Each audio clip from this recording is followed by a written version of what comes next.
Alright, so we got a 2-inch, 4-inch, and 6-inch 357.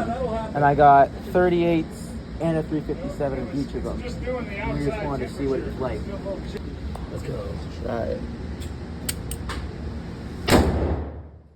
You did 357 first, and then the 38.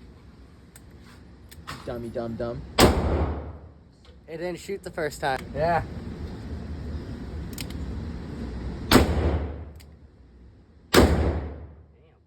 Where the fuck did that 38 go? I don't even know, man. Ooh, definitely loud. I got 338 and then 357. I